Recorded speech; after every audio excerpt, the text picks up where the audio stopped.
Pita komšija komšiju, šta ti žena radi? Ona je prostitutka. O, pa znaš li šta to znači?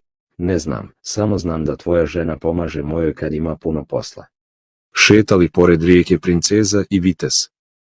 Rijeka bila puna krokodila. Princeza skine prsten, baci ga u rijeku i kaže: izvadi ga. Vitez ga odmah izvadi, a princeza sva sretna mu kaže: to sam čekala. Ostali kreteni su skočili u vodu. Pričaju uz kafu 3 medicinske sestre za vrijeme pauze. Slušajte ovo, juče ja svom Gavrilu pipnem jaja, a ona led ledena. Sutra na pauzi kaže druga: provjerila sam juče mog Vlastimira, isto ledena jaja. Sljedeći dan pojave se samo prve 2, a treće nema. Dolazi tek za 2 dana sa modricom ispod oka. Šta ti se desilo? Pitaju je. Ja pipnula jaja mom Veljku, kad ono topla. Pitam ja njega, kako su tebi jaja topla, a Gavrilu i Vlastimiru hladna. Udale se 3 sestre na isti dan i odu svaka na svoju stranu. Ali uz dogovor da će pisati majci kako im je u braku. Umjesto riječi seks da pišu gulaš. Najstarija kći prva piše majci: draga mama, imam sve, kuću, stan, automobil i jahtu, ali gulaš jednom mjesečno. Srednja kći piše majci: draga mama, imam pristojnu platu, stan i nije mi loše. Gulaš imam jednom sedmično. Zatim piše najmlađa: draga mama, nama nije lako. Nemamo novaca, nemamo stan, a on je izgubio posao. Grozno nam je, ali imamo gulaš 2 puta dnevno. Oprosti na greškama, dok ti ja pišem ovaj moj liže lonac. Postoje 3 vrste seksa. Uzbudljiv seks.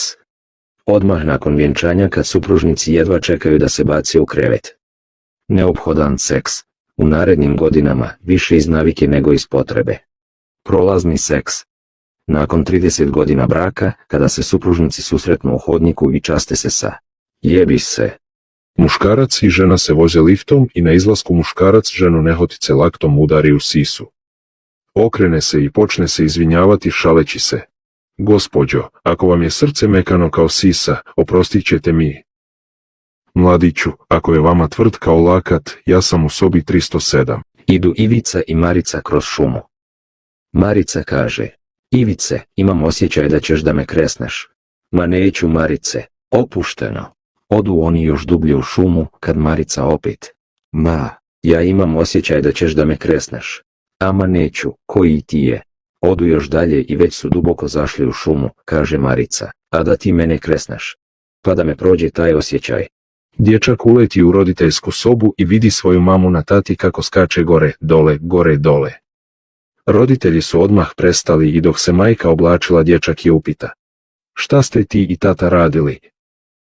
A majka mu objašnjava: znaš sine, tata ti ima veliki stomak, pa se tu i tamo mama popne da ga pomogne tati izravnati. Na to će sin: pa mamice, uzalud trošiš svoje vrijeme. Kada si ti na poslu dolazi komšinica, klekne na koljena i napuše ga opet nazad.